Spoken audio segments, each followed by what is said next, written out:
estimated that he may have used as much as 15% of his brain. So how much do you think we're using of ours? And the answer is most people think they're using a tiny fraction of it, and all the case studies tend to agree with that, that there we have far more capacity than we typically use.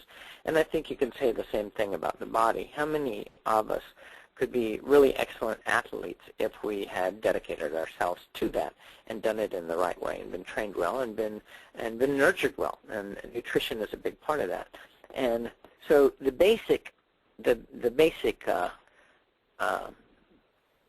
situation here. Hang on, I gotta get my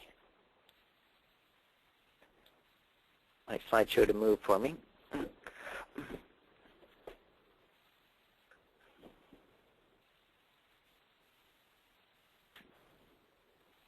So the basic principle to be aware of, if we continue to do what we have done before, then we're going to continue to get the same results.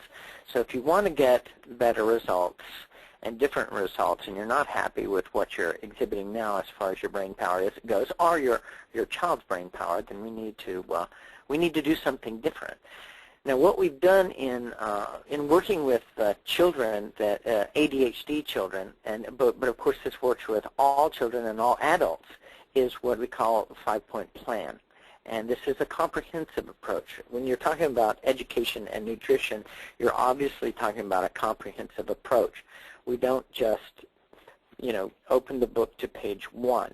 We look at what their diet is. This can be extremely important factor, right? And that's what we're going to talk about today. We're going to talk about these 5 things, but we will focus more on the 3 in the middle. Now, the first one was attitude. And what we know is that a major causal factor in being able to learn well, to utilize the brain power you have, is basically a suggestive factor. In other words, if you believe you can do it, then you can. If you believe you can't do it, then you can't do it. So whether you believe you can do it or you can't do it, you're right. So you have to learn to think like a champion. Imagine the way a champion, or maybe just an A student, thinks, and start thinking that way. Think the way they think. I once asked a superb muscle, bodybuilder. I asked, what would you do if you woke up tomorrow and for whatever reason you weighed 300 pounds? And he said, and you remembered, his mind is still the same. He said, I would be in the gym every day, and I would be watching my weight and everything. I would be very, very closely regulated, until I got back to where, I should be. So he has a mental picture of where he should be, right? And it doesn't matter if he wakes up tomorrow 300 pounds, he's going to get back to that, because that's who he really is on the inside. So we need to start thinking about who we want to be, in the most positive terms, and start remembering this is the person we really are. Now, how do I get there? And start thinking that way, like a champion. Now, we know one of the things that I find is really useful is that one reason we give demonstrations of accelerated learning skills is because once a child or a parent sees it done, something happens in their brain that goes like this. They can do it, I can do it. If they can do it, it obviously can be done. So therefore, I can do it too. So that's one of the reasons we give demonstrations and suggested in accelerated learning. There is a large database. If you want to see it, you can go to the Educational Research Information Center, called the ERIC database, on suggested accelerative learning. And you'll see a lot of tons of data showing that it is a reality. We can do this. We can move people ahead as far as how much they can learn in a short period of time. So basically, if there's an attitude change from this webinar, then you're going to know it, right? If you decide you want to do things differently, you will know it. And the result of that is you will commit yourself, and I want you to commit yourself to change something about your situation, that your life situation, to improve your nutrition or your exercise or your nutritional supplementation or your brain power. the single best thing you can do for your child is to start them early. Start the brain growing. The brain grows as a function of being used. And longer that you, the sooner you start doing that,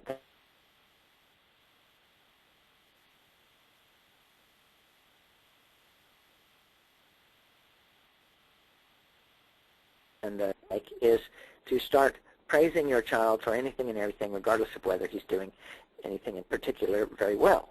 And I see that a lot. I see that a lot in the public schools where they're really blowing sunshine in your ears and out the other, and it really makes no difference to the child. The child who is challenged and who works hard and then receives praise for having really accomplished something, their self-esteem soars. Someone who just receives the praise without the challenge or the accomplishment, they know it's bogus. I've seen children receive certificates, handfuls of certificates, really, for rather minor things, and they come off the stage with a handful of certificates in their hand. They don't really even necessarily understand what they've been given certificates for, and the auditorium floor is littered with them after the ceremony, and this kind of attitude really doesn't get you anywhere. I'm not saying you should be mean to anyone, but save your praise until it's warranted, then it really means something. But don't psychologists, I mean, where did this all come from anyway, this whole movement about praising kids no matter what? It came from the self-esteem movement, and they're trying to build up kids' self-esteem by praising them. And, I do that too, but there's always a truthful and positive way to say things. We're talking about the suggestive factor, right? There's always a truthful and positive way to express things. Like I will tell someone, I know you have plenty of intelligence, all the intelligence you need to be successful. You need to make a decision whether you're going to apply that or not. So that is a kind of a praise, isn't it? But at the same time, I'm saying they're not applying themselves. They need to make a decision to apply themselves. But I know if you are willing to do that, you will be successful. And usually I'm pretty good at this, so I will wait until, a lot of times children come into our classrooms with their defenses up. And so I will wait.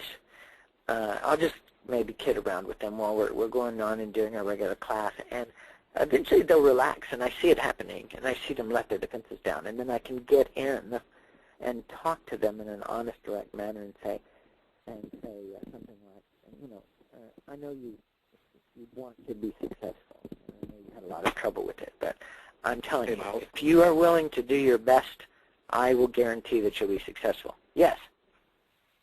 Right. Are you hearing me? Yeah, you got muffled for a while back there. I don't know if you moved your mouth, you moved away from the mouthpiece or something, but your voice was very muffled. Okay, Greg, can you hear me now? Clearly, yeah. You can hear me clearly? Yes, we can. Okay, good. So the physical factors we're going to look into, and don't forget to check these, even if you're a parent. Sometimes parents are unaware that their children are ADHD or that they have vision problems or hearing problems. Generally, they know what their ability level is, but it's usually best to always start out any kind of learning process by finding out where their ability level is so you'll know where to go.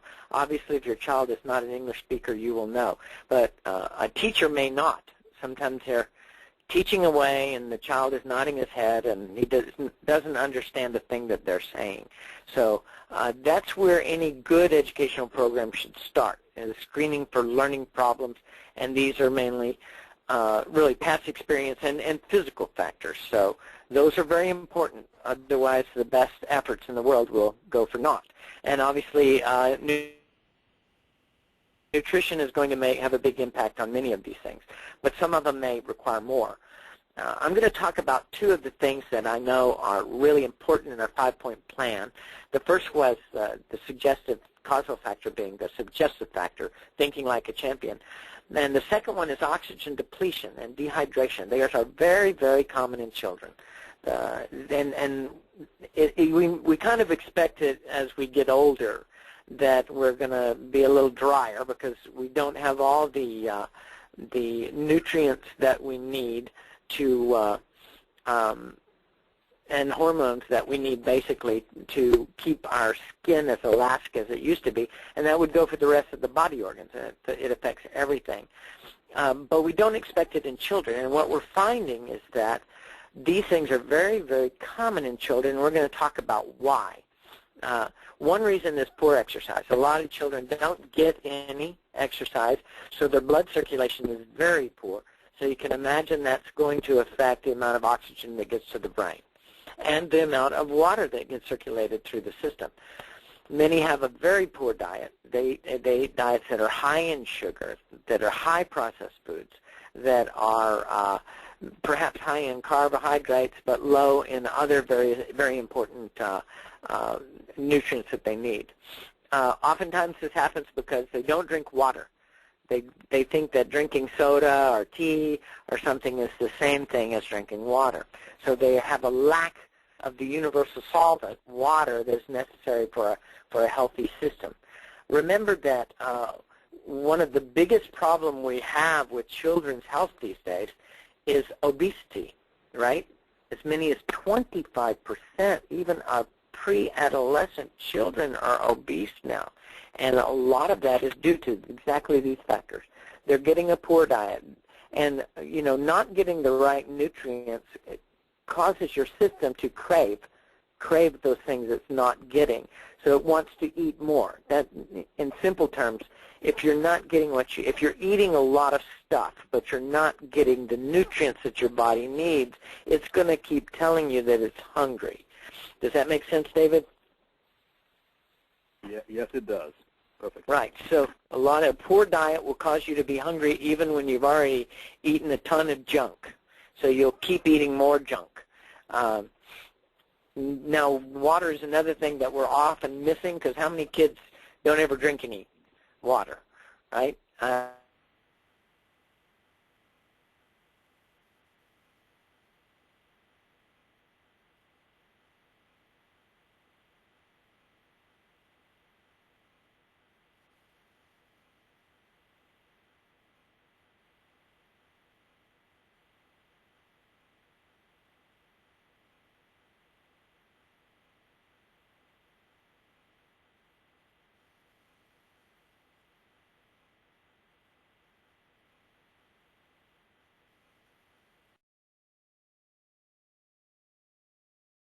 Yes, it does.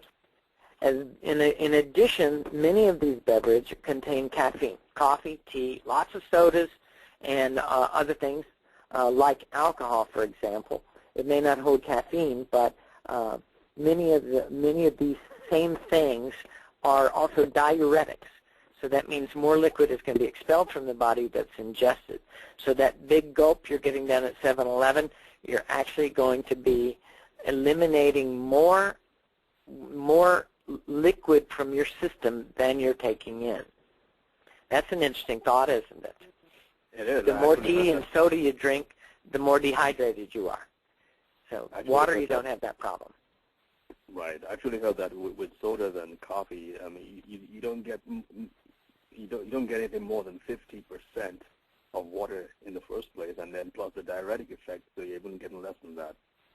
Right. Alcohol is the worst of it. I mean, if people are not aware, the reason you have hangovers is a large part of that is because your body is incredibly dehydrated from the diuretic effect of the alcohol.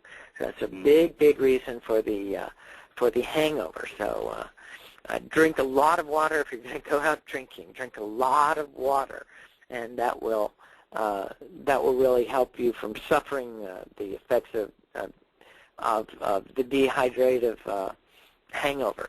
But for kids, they just need to drink a lot of water. We need to teach our kids to put the sodas away. So this is one part of our 5-point plan, is to get the kids to put the sodas and the candy and the sugar away. Now, we're looking at a slide here that has a red blood cell in it. Now, you will note that all of these, the big white one in the middle, that's a white blood cell. All the others are red blood cells. You can see they're all jammed up together, like they're stuck together, like gummy bears. Mm-hmm. Can you see that? Yeah. Oh, you don't have your screen up, but they're all stuck together like gummy bears. And this is indicative of oxygen depletion. What's actually happening here is all the red blood cells are trying to leach oxygen from the other blood cells in the bloodstream. And since none of them have any, they're all sticking together trying to suck some life out of each other. Now this is a slide of my own blood, and I did this analysis with a naturopath, and she took my blood, put it under the slide, and showed me what it looked like, and took a picture.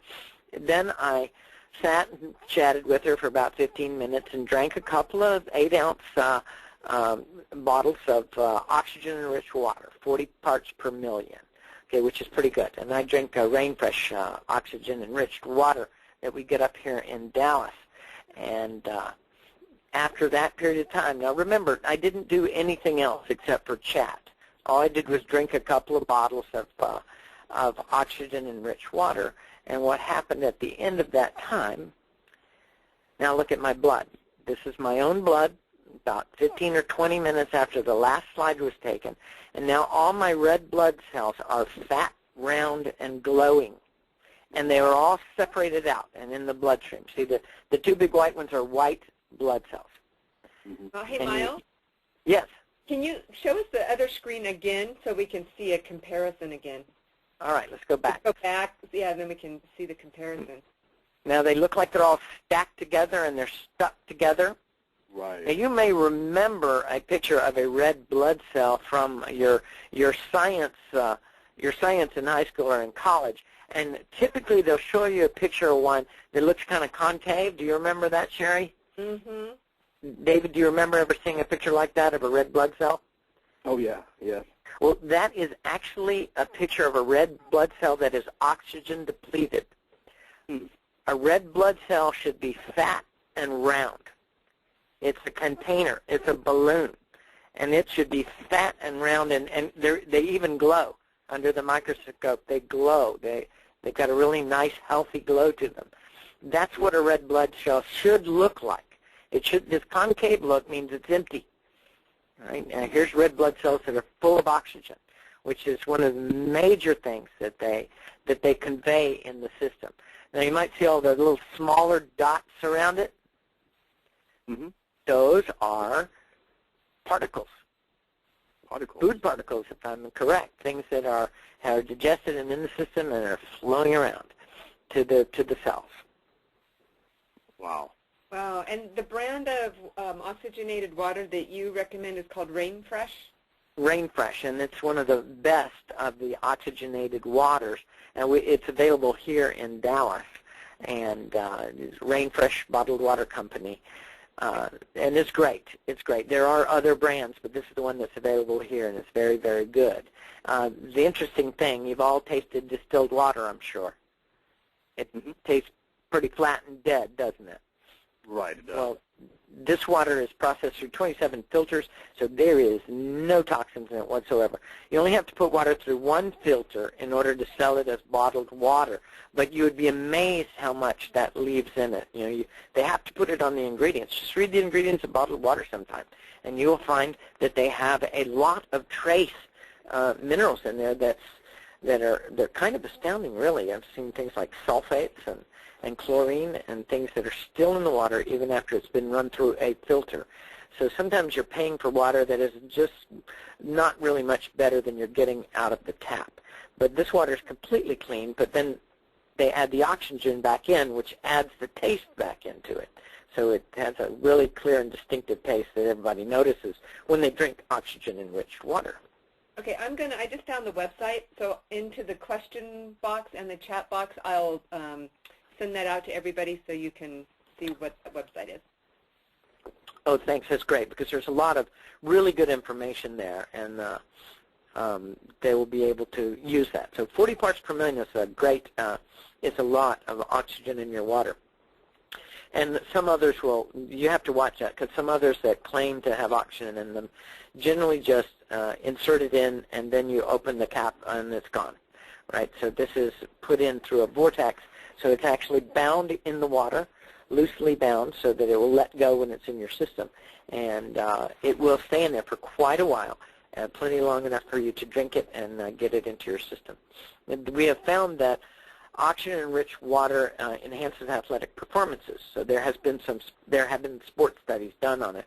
Because basically, when you're talking about brain power, you have to make this basic connection that mental energy is physical energy. You know, I was trying to do some work this afternoon, and I was tired. I just put my head down on the desk and slept for a while. And that's not very good mental energy because my body was tired. So the more you do to improve your physical energy, the health of your body, the better your mental energy and the consequent ability to learn and to concentrate is going to be. Now, they've done a fair amount of studies of this stuff. For example, 63% of cyclists who drank oxygen-enriched water finished an average of 4% faster, which is a lot to an athlete. That's a great deal. Right. In a double-blind study of 25 athletes, 83% of the fastest times were from those who drank oxygen-enriched water. By the way, this is one of the great secrets of the Olympics, because Olympic athletes are now drinking oxygen-enriched water because it's not a drug, it's totally legal, and it improves their performance times. So if they do a blood test and you have oxygen in your system, that's totally normal.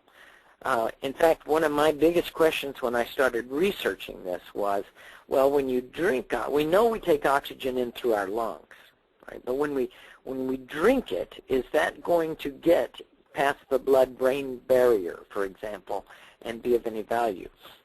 Well, the answer to that is a definite yes. In fact, it's absorbed better.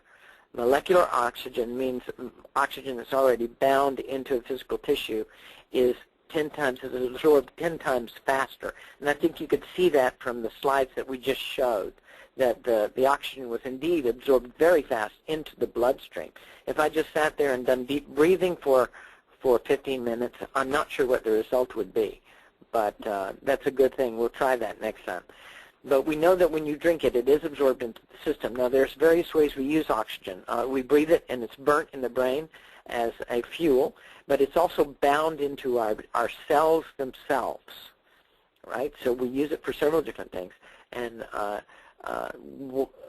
oxygen that's ingested in liquid form goes to serve those needs, you know, as well as going into the bloodstream to feed our cells in our brain.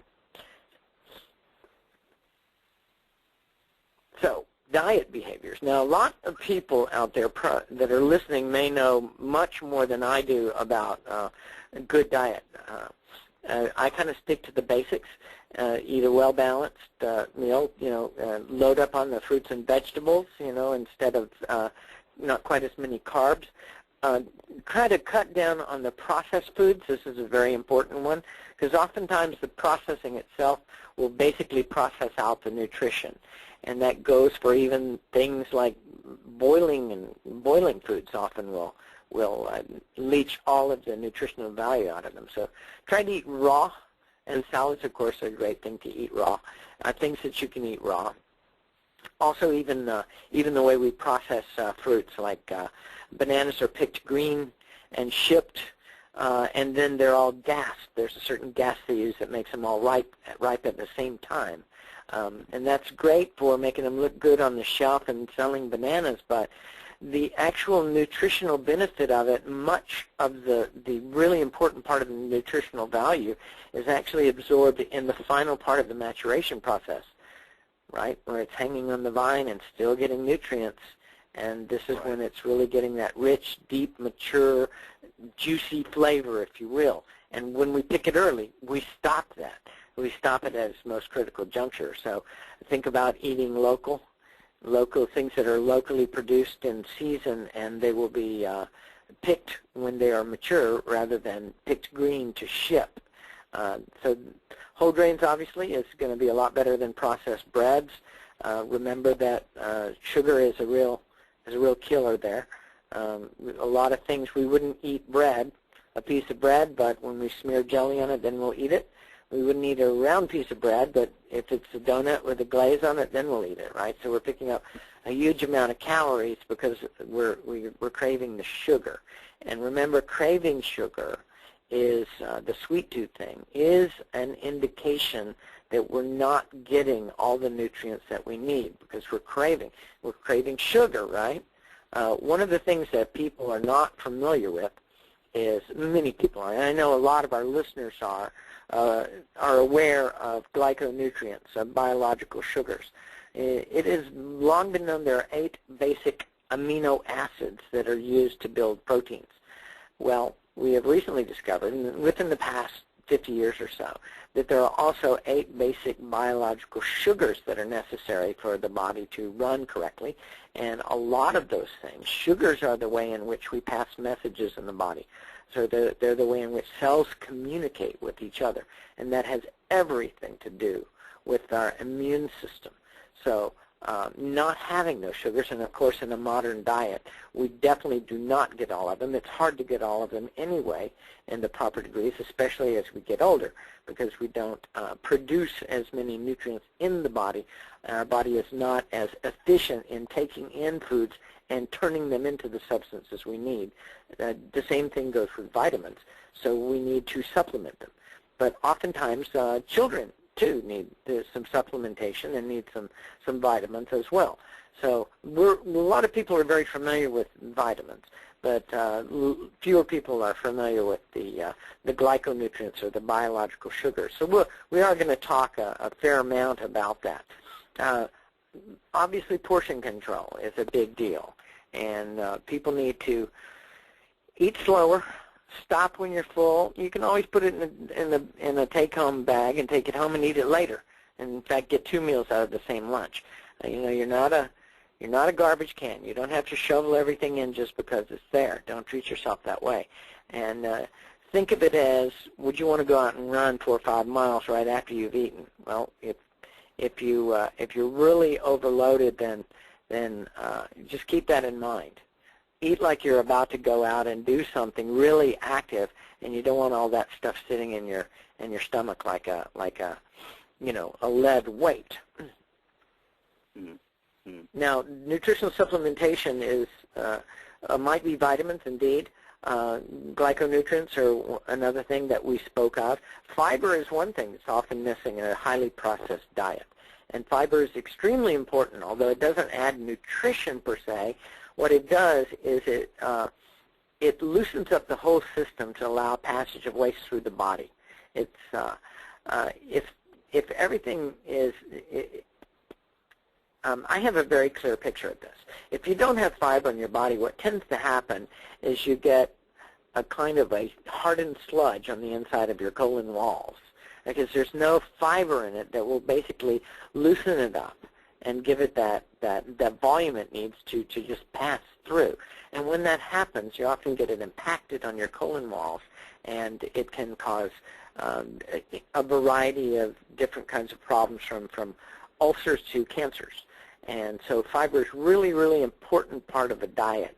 And you get a lot of that in vegetables, and not just whole grains, for example, but celery is great fiber, and so things like that you eat. Carrots provide great fiber, so they will keep your system regular, which is extremely important.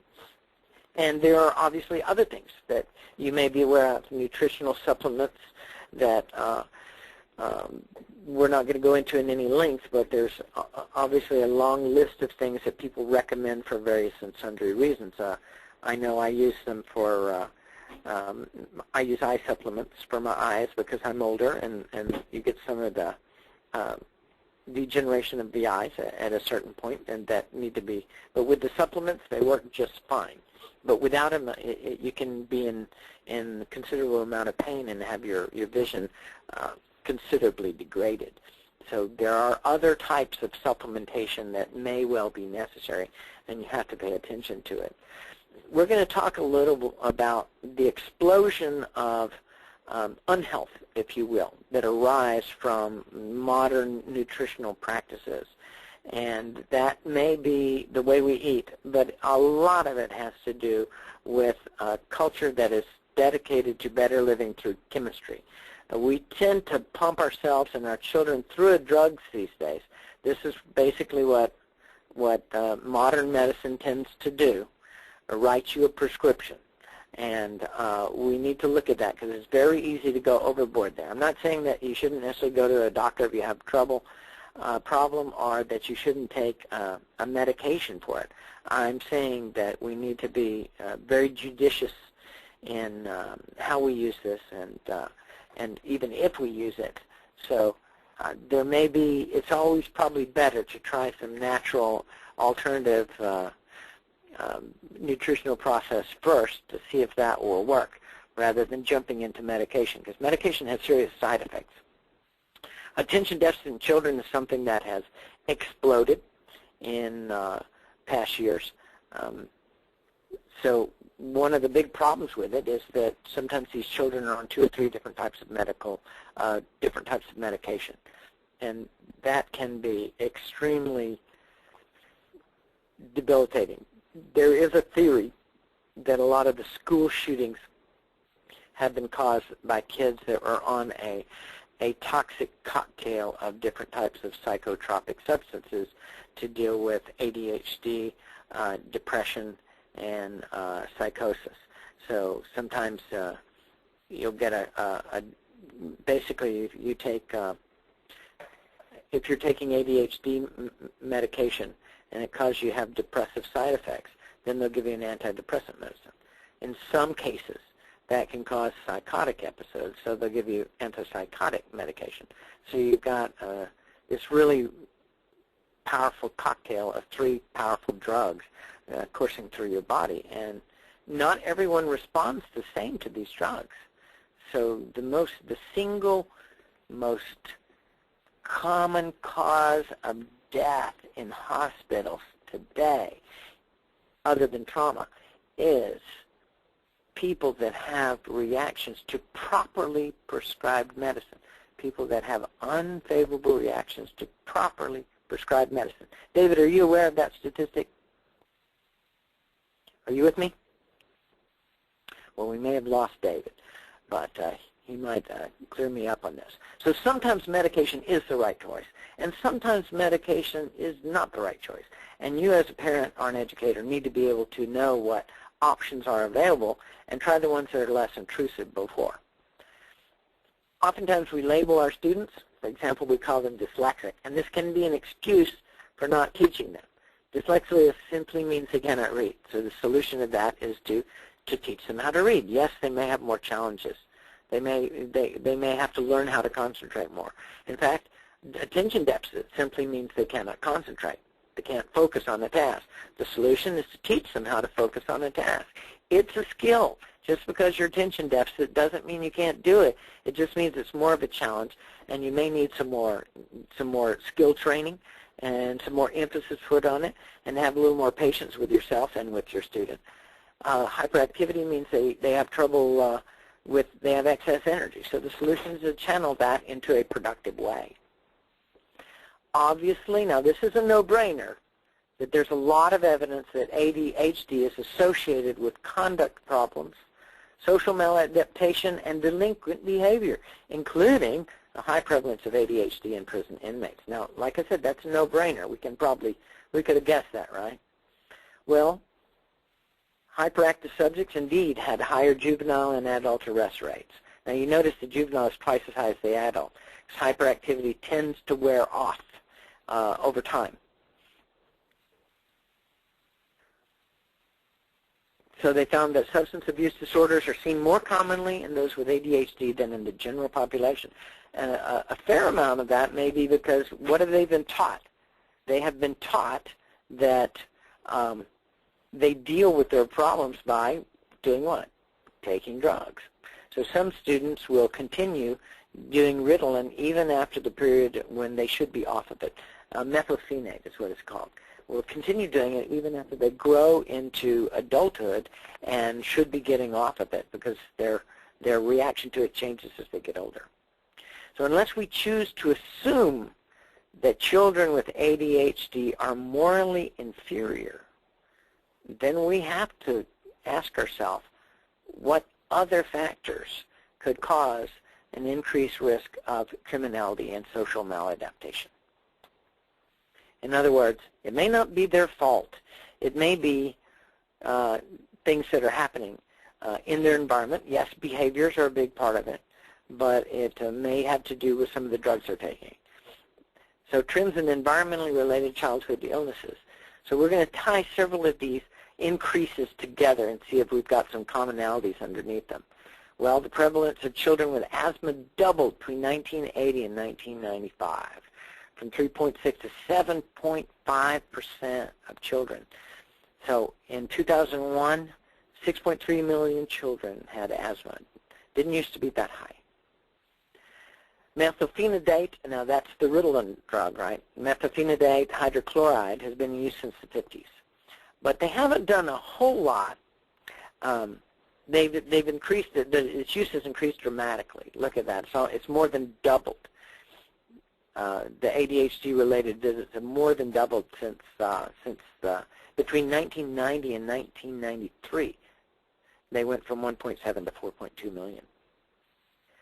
Approximately 6.7% of children were reported to have ADHD by 2000.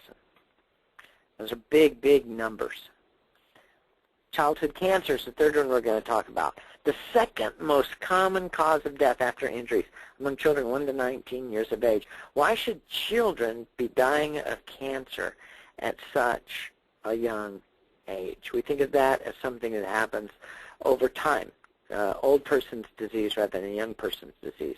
Now, although mortality has declined substantially during the past 25 years, the incidence of cancer has actually increased significantly. Even though less people die from it, they're able to arrest it.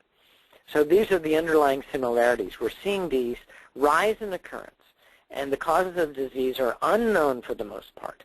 But the factors we're seeing are hereditary, that is an important one, the environment, we talked about, diet, and obviously behavior. You know, if you smoke, that's going to affect your getting cancer. It's certainly going to affect your lungs as far as asthma may be concerned. So one thing we're talking about, underlying causes, is it reasonable to figure immunodeficiency might be a likely thing to look to? I think we'd all agree that's probably a likely thing to look at when you're talking about an increase, an unexplained increase in illnesses, that immunodeficiency might be something you need to reinforce. So something that works well in one area, right, to reduce the risk of asthma, for example, might well work because it's enhancing the immune system, might well work in the other areas as well. When they've used it for asthma, they found that the use of glyconutrients in particular had improved lots of the asthma symptoms, 86% reduction, which is huge, and decreased their need for other medications, which is great. And remember, when we're talking about glyconutrients, we're not talking about drugs here. This is food substances, things that you should normally have in your body anyway, but they're not present in great enough quantities, so your cells are not communicating, your immune system is not communicating. Having a strong immune system is like having a wonderful, wonderful army, but that has no communication. It can't communicate with the different parts, the different units, to say, to know when to attack, when to defend, what to do, where to move, where to go. So you've got this great army in your immune system, but you do not have any way to communicate between it. That's breaking down because of the lack of the biological sugars. So it is pretty well widely accepted that proper nutrition is one of the major ways we can prevent things like cancer. And I think we're all pretty much aware of there are carcinogenic things out there. Burned fats, for example. I hate to say it, but bacon. Go to lean. Go to lean meats to have something in the morning, or turkey, or things, turkey bacon, things that don't have fats that you fry and burn. So really any kind of fried fats are not going to be good. Obviously smoking things into your lungs is carcinogenic. So when they've used glyconutrial supplementation, they've increased the number and severity of ADHD symptoms. And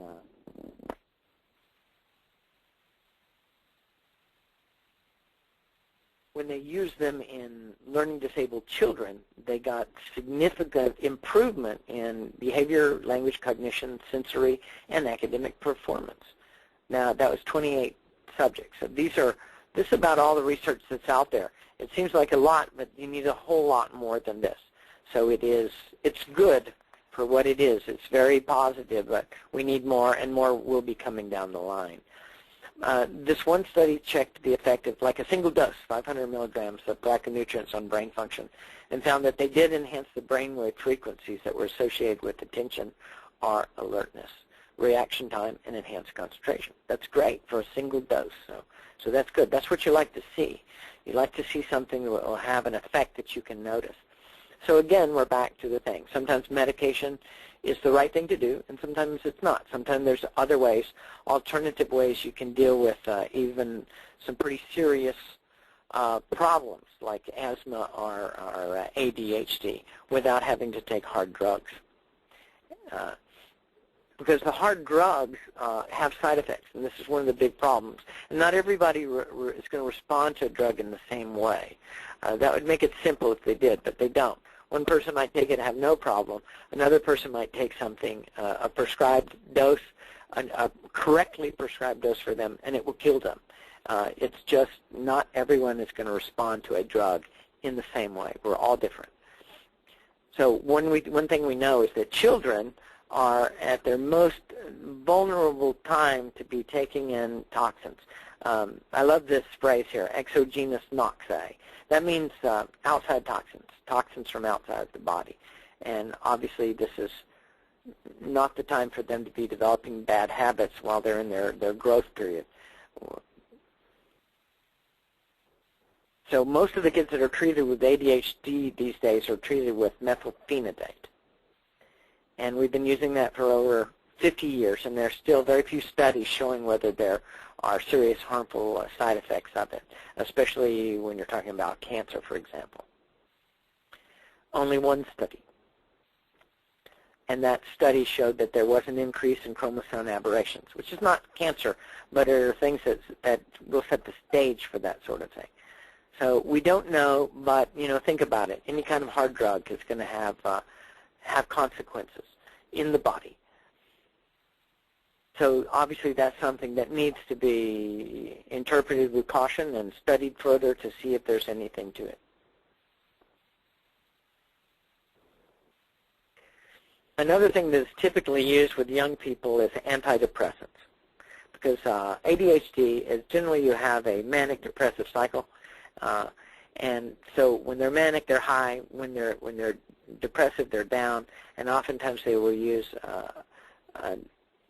these kind of tricyclic antidepressants. There's two types of things they use for antidepressive medication. One of them is the tricyclic medications, and they have gone up, of course. Antidepressant treatments have gone way up. They rose from 40 million prescriptions in 88 to 120 in 1998. In 10 years, it tripled. And these are the two kinds, the serotonin uptake inhibitors and the tricyclic antidepressants. So obviously, sometimes these things can be used.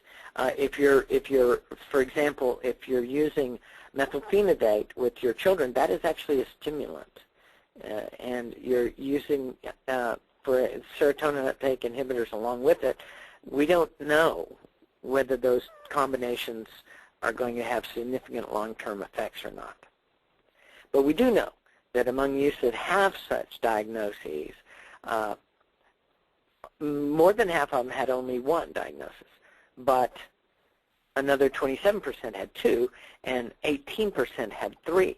So what that means is 1/3 of the children that are taking psychotropic substances for ADHD, depression, or psychosis are receiving multiple medications, what we call the cocktail. So, of course, methylphenidate is said to be safe in the treatment of these conditions, or they wouldn't prescribe it. But obviously, in conjunction with other drugs, all bets are off, and it has great potential for abuse. So I'm not trying to freak anyone out. I'm just saying it's a very serious decision whether to medicate our children for these various symptoms, which are serious. I've known children with attention deficit disorder, and I know They're children that you can't deal with them. They're bouncing off the wall constantly. Sometimes medication is the right thing for these children, and sometimes you can use alternative medicine, alternative treatments such as nutritional supplementation and glyconutrients, for example. So depression and stress-related symptoms are staggering, really, as are substance abuse. And there's clearly a connection between the two. People medicate their stress. And especially in colleges, where our young people are under a significant amount of stress. 94% report feeling overwhelmed. 45% report being so depressed they have difficulty functioning. So 70% overall report depression, which is stress-related depression. So these are some of the different symptoms, side effects that may be. Now, obviously, they say the side effects are minimal, but not with everyone. And you've got so many millions of children taking it that you're going to have some children that are going to have, or some young people that are going to exhibit these side effects in a large way. Okay? Whereas most people would not, or they would be minimal. With some, they will be significant, like nausea, headaches, decreased libido, and occasionally you can have suicidal thinking, anxiety and agitation, even psychosis.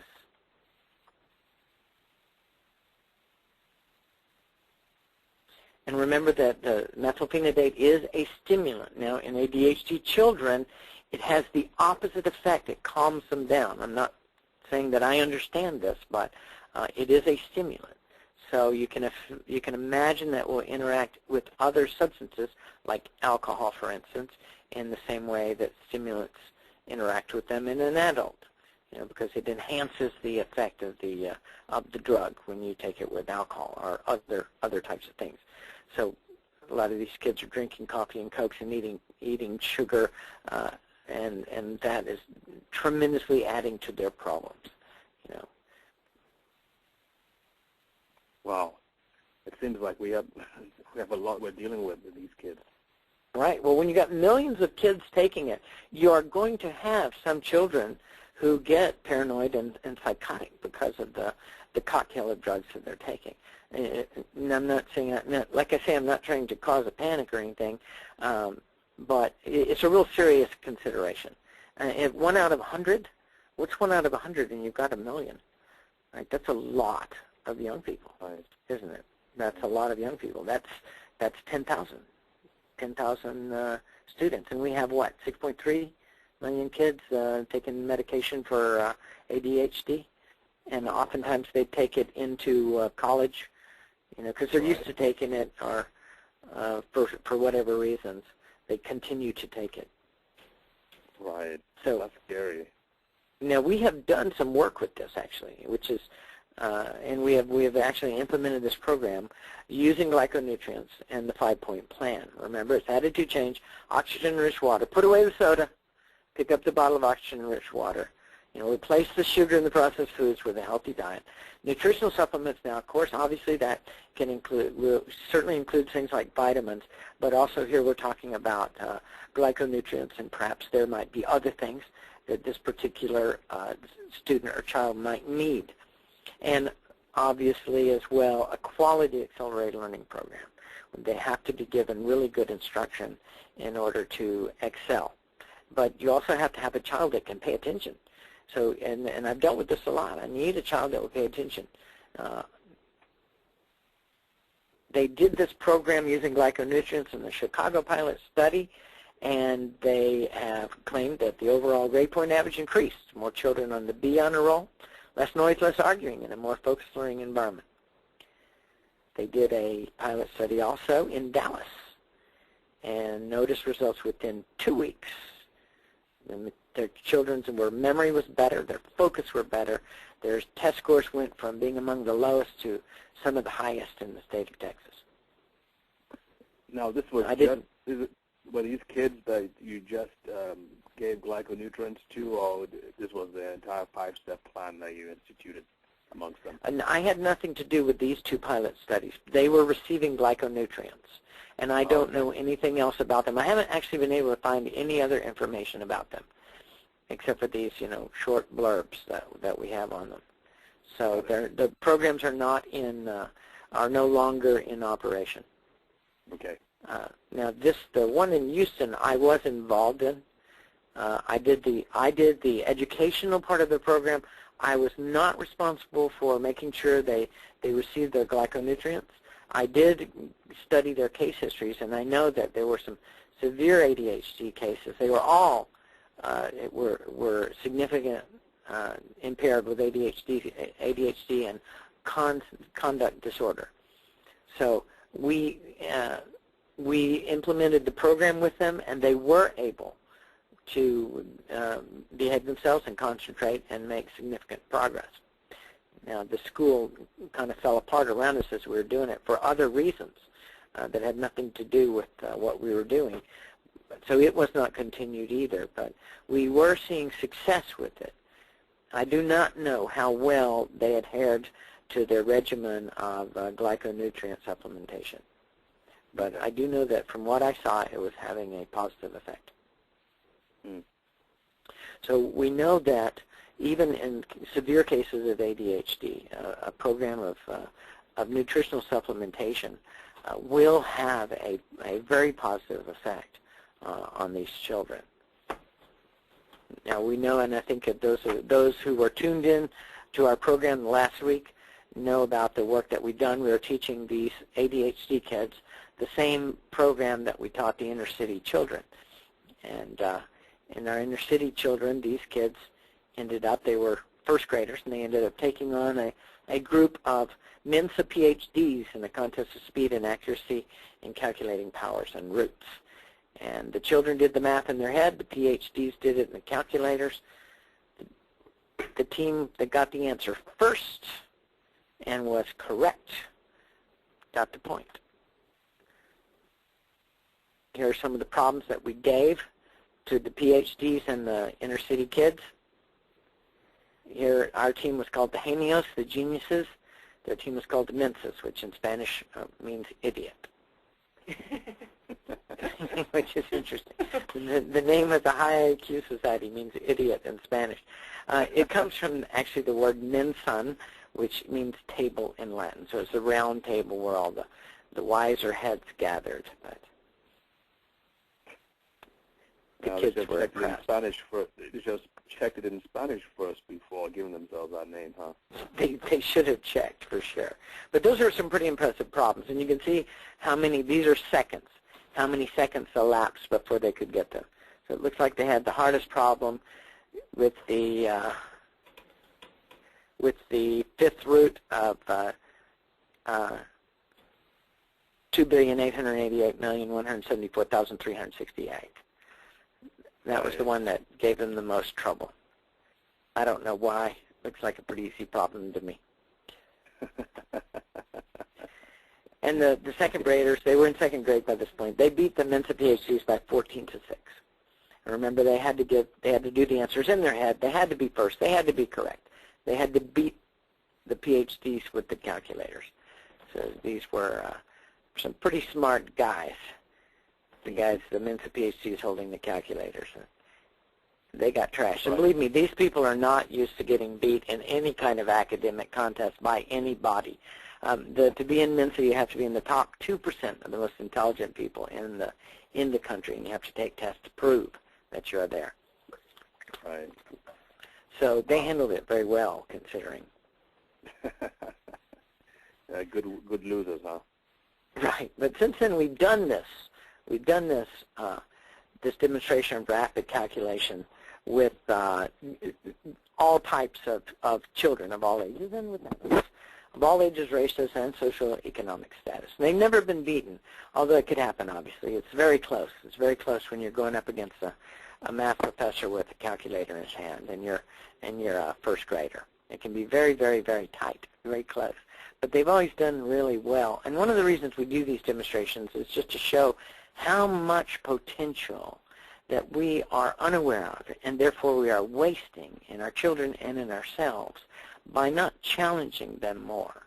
And obviously, if you're going to challenge somebody, it is really just cruel. It's abusive if you don't give them a roadmap of how to get there. And that roadmap is not just providing them with a really excellent accelerated learning curriculum. It is also providing them with well, let's say the behavioral skills that they need to concentrate on a task and to make their learning their priority. The nutritional aspect of it can't be ignored, right? You have to have a child who's physically able. Mental energy is physical energy. The healthier the body, the better able it's going to be to think well and to concentrate well on a task. And to, obviously, when we're talking about children, even adults too, the better able the brain is going to be to grow. Just remember, the brain grows as a function of being used, just like the body does. When you use your brain, it's going to open up it's going to myelinate, if you will. It will open up new areas of the brain that had been dormant up until that point. If you never work the brain, do push-ups for the brain, then it won't open up those areas. Am I jumping too far over people's head? The nerve cells in the brain are activated by myelination. In other words, there's a fatty layer of insulation on our nerve cells, and that's what our brain is. It's nerve cells, and those nerve cells run all the way from the brain all the way down into all parts of our body. And as when we're born, very little of that is actually online. But as we use what we're given, the brain, in just a regular pattern of behavior, will begin to myelinate the next parts of the brain, the ones that you're trying to use. It will myelinate them, just like you will boot up your computer and turn on a program, just like you'll turn on the light in a room when you go in it. So the brain will start to activate those parts of the brain that you're beginning to use. And as you use those, it will activate the next layer of abilities and functions that the brain has. And we don't know where all that ends. One of the most exciting things about doing this work is we don't know how much more there is. But when you can take a first grader and you can have him go up against a Mensa PhD, and you can give the PhD the electronic calculator, and the first grader from the inner city can trash him in a contest of speed and accuracy in calculating powers and roots. Well, I think you watch that and you realize there's a whole lot more there than we've been led to expect out of children and ourselves, right? Is that a pretty clear statement? So there's a lot more there that we can do, and a big part of it is bringing kids to the table who are healthy and able, who have strong brains, and their brains are growing and they're being fed right and nurtured right. Because a lot of this is in the growing process, right? The more you activate that brain, the more it's going to grow, and the more the ability of it to activate and to grow and to turn on those parts of the brain that are still dormant has everything to do with a child or an adult getting the proper nutrition for the brain to do that. It's just another part of the body.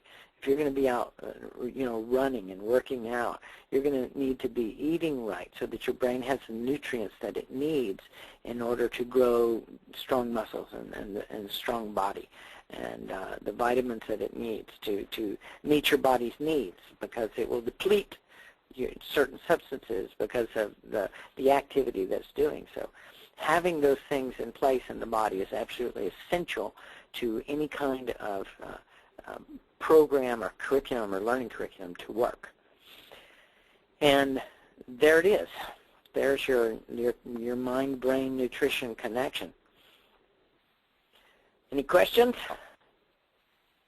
Yes, Miles, there's a few questions that people have typed in. In fact, if you have a question and want to type it into the question box, please do that, and we will answer as many as we can. A couple of questions about the oxygenated water.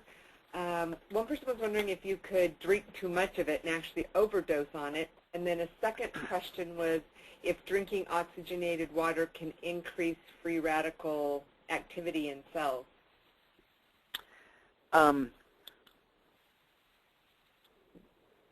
Those are really excellent questions. I know you can't drink too much of it. I say that it is possible to drink enough water that you bust a bladder, but don't do that. You should feel that coming on. I mean, that is humanly possible, but don't do that. You'll be running to the bathroom a lot, okay? But you'll know when you.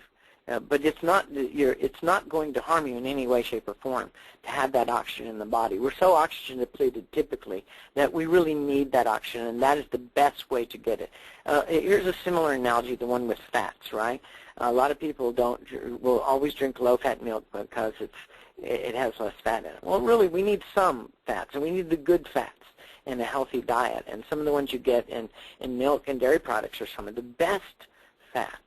So those might be the ones you want to go ahead and eat or drink. At the same time, you have to really watch the fat content of the food you eat. Shouldn't be more than 20% in anything. Cheeses can easily get over 50%. So those things, yeah, get a non-fat cheese, definitely. But that's the thing. You know, the fat you take in, you want to be the right kind of fats, the best kind in the proper quantities. The same thing with oxygen. You want to be the best kind of oxygen, and this is the best kind of oxygen to take in. And I'm not sure you can get. I've never heard of anybody overdosing on it. That is a good question. We do know this from the study of oxygen. Oxygen is a tightly controlled substance. It is treated as if it is a drug. If you were to take let's say, have an oxygen tank and do nothing but breathe oxygen, it would burn you up. You could kill yourself doing that, right? Because your body is getting such a rich mixture of fuel that it literally burns itself up. Does that make sense? It's called oxygen toxicity. The oxygen that we have in the air is about 17-18% oxygen, and that generally holds steady because there is carbon dioxide will stimulate more oxygen production by plants and trees, so that percentage of oxygen holds steady in the atmosphere. Sometimes, obviously, pollution gets entered into the mix and can squeeze out some of the oxygen and will obviously have other bad side effects, right? But your oxygen in the body is, I can't see any way you're going to be able to get any kind of oxygen toxicity going by drinking oxygenated water. We've never found anything like that. Breathing pure oxygen, yes, it's a possibility. So if you do something like that medically, just follow doctor's orders and don't do it constantly, and you don't want to be breathing pure oxygen.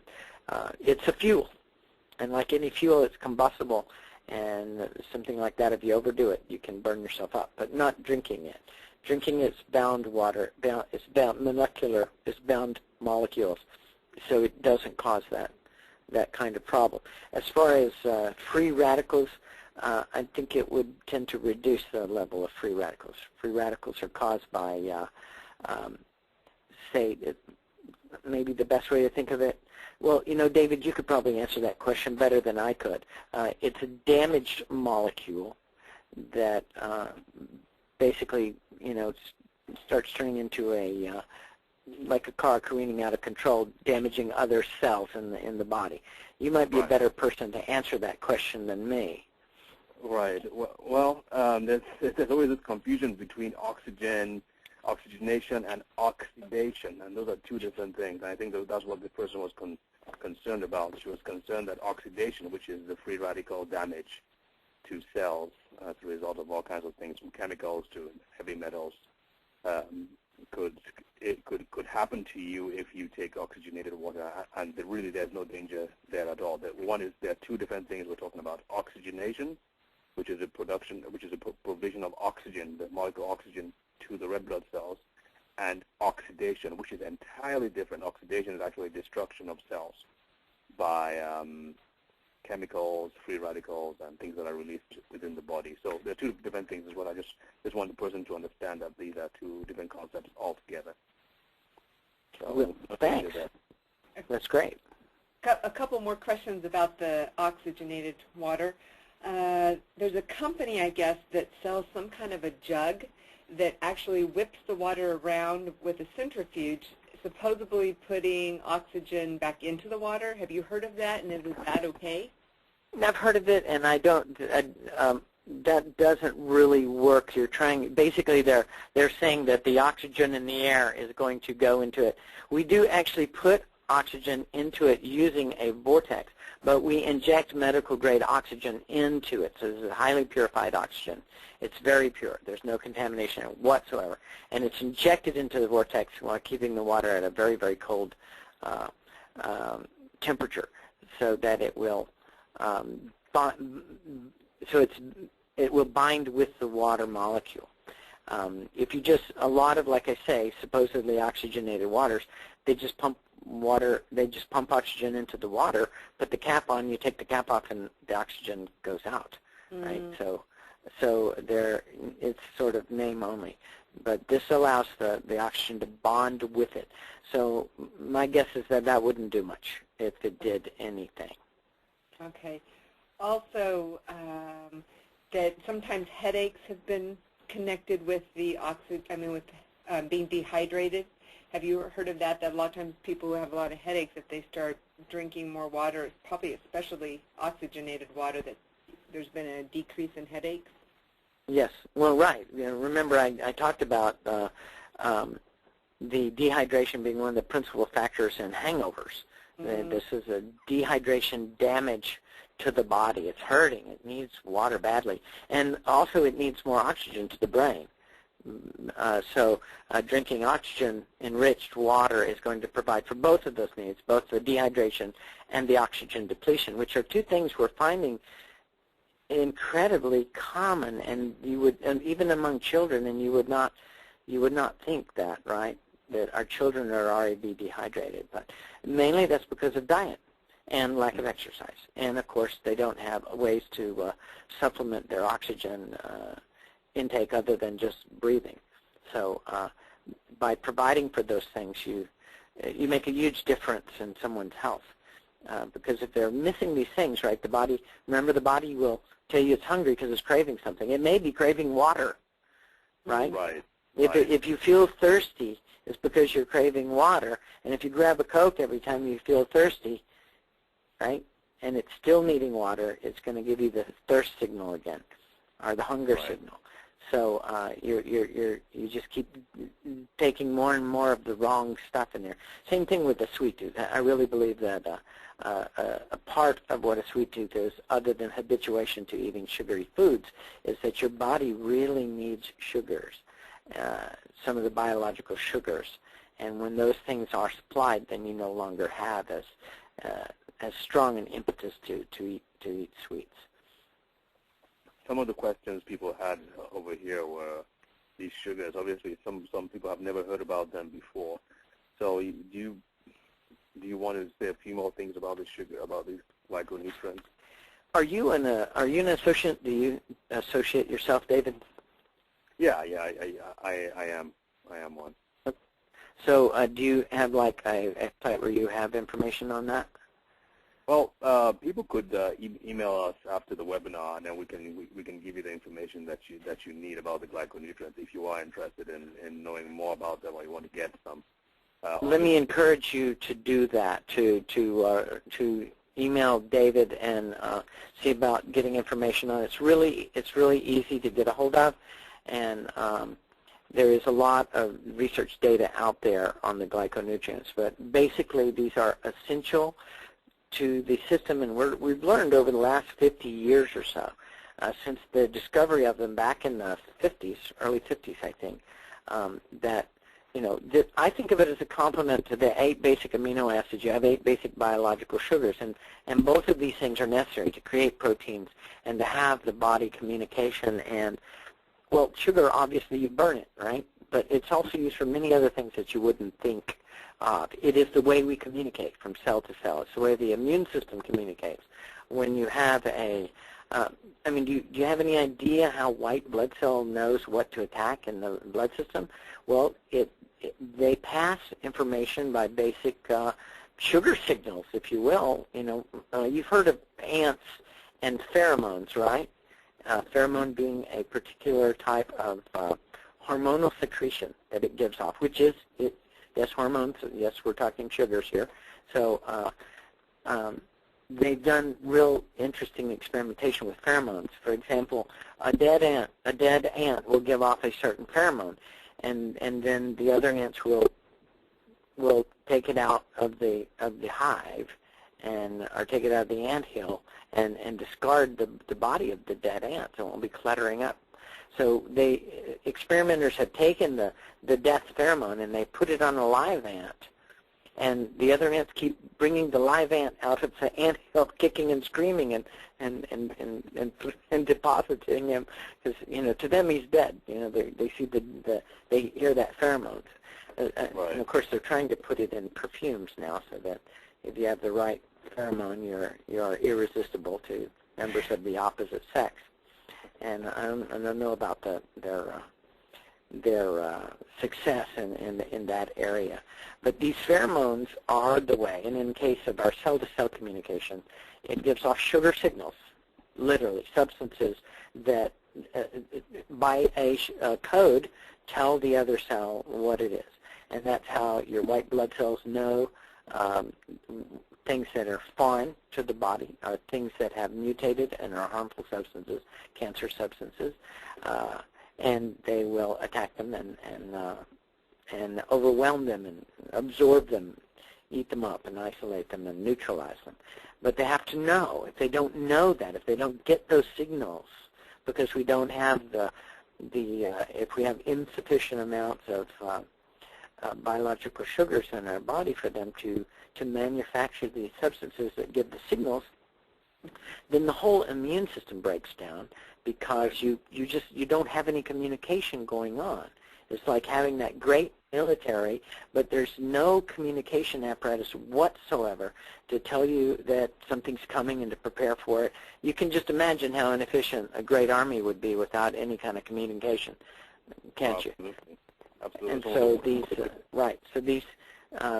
these sugars are absolutely essential to that kind of, and one thing we're seeing here in my lifetime is we seem to have just literally an explosion of autoimmune disorders, and they're just, AIDS is one, but there are many, many, many others out there. And they're autoimmune disorders. And basically what an autoimmune disorder is that your immune system has broken down. It is literally fighting itself. It's eating itself up because there is no cell-to-cell communication. So we have a wonderful immune system. I mean, it's amazing.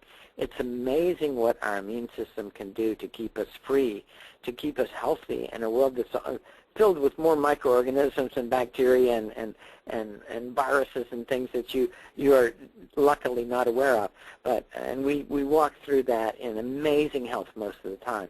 But once that immune system starts to break down and can no longer communicate with itself, or starts to attack itself, which is what an autoimmune deficiency, an autoimmune disease is, then obviously you've got a serious problem. And we've had an explosion in these types of diseases.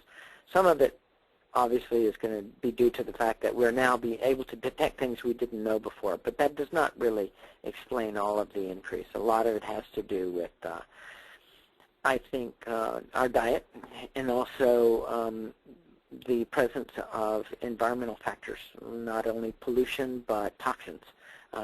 Modern man has more toxins underneath their kitchen sink than ancient man came into contact with in a lifetime. So, all that stuff gets on your hands. It's soaked into your system.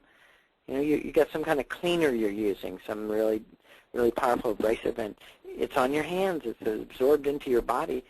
Would you drink it? That's a question. No, you wouldn't drink it, obviously, but still, if it's absorbed into your body, that's not really any better, except for hopefully the quantity is minute. But all of those things are not good for us, and we come in contact with far more than we should. Right. Which is one of the reasons why we're trying to get all these speakers to come and talk about these toxins and different kinds and what you need to do to protect yourself from them. And concerning glyconutrients, folks, we actually have a 1.5-hour lecture, well, not lecture, but a webinar that we did with lots of great pictures, which you can get from our website. So if you want to get some more information about that, that's a good place to start. And of course, like we mentioned earlier, if you want to know about how to get them, just let us know. However, if you were invited by someone else who is an associate who is using glyconutrients, please get back with that person. We don't want to have any conflict here at all. So that's very important for you to know. Again, the MP3s are on the website, and the slides are on the website too. Share any more questions? And I know Dr. Jones wanted us to keep it short this time, so we don't take people too much time tonight. Well, it's too late now, David. I certainly don't mind answering any questions. Okay. Miles, at the beginning of the webinar, you mentioned the ERIC database. Could you talk about that just a little bit more? Well, the ERIC is the Educational and Resource Information Center, and it's done by the government, which has research data on various different topics. And one of them is suggestive accelerative learning and teaching. So you could look that up. You can get it online. Educational Resource Information Center, or just ERIC, and it will take you there, and you can go into their database and look up information on accelerated learning. Another way, of course, would be to go to my website, which would be jonesgeniuses.com or homesschooldoctor.com, and you can look up the materials we have available, and it has a fair amount of information on results that we've gotten from it, and stories of children that have, and the effect it's had on children as they've been going through the process of doing accelerated learning in the public schools and elsewhere. And we do a lot of work with homeschoolers now. Primarily we work with homeschoolers. So you'll see a lot of testimonials, as well as materials that can be obtained to do work in mathematics and reading, languages, etc. I just did a quick search while you were talking, and that database is eric.ed.gov. I'll go ahead and type it in for everybody, but it's eric.ed.gov. So looks like you've pretty much answered all of the questions. Well, that's great. Well, thanks for having me. I enjoyed it. Well, we always enjoy having you, and we're still going to get you next month, right? We still have that date for March, don't we? Second week in March or third week in March? Yep. Okay. We do. Okay, here's, just before someone typed in something in full cap, says, please address the protocol recommended for glyconutrients and the ADHD. Okay, there's here's the thing. There's the good thing about glyconutrients is it's a food. It's like the oxygen-enriched water. There's no way to overdose on it. Okay, that needs to be understood. You drink too much water, you have to go to the bathroom a lot. You take too many glyconutrients and nothing happens to you, except that you spend a lot of money. So there's no way to, you don't have to be really freaked out about exact dosages. What they teach you to do, and they do have a standard protocol, and what we recommend is that you probably will, if you have a student with ADHD, you may want to double that protocol. And sometimes we do more in the beginning, like a double dose to start with, to begin getting the glyconutrients into the system. So they will have a standard protocol for use, and you can get that from any associate that sells glyconutrients. And for ADHD, you'd want to double that. And then observe behaviors. If you feel you need more, you can do more. If you feel like with the people that you did these experiments or this research was done on those kids in those schools, there wasn't any uniform. Yes, there were protocols. There were protocols, and I don't recall what they were right off because I did not do that part of it. I just did the educational part of it.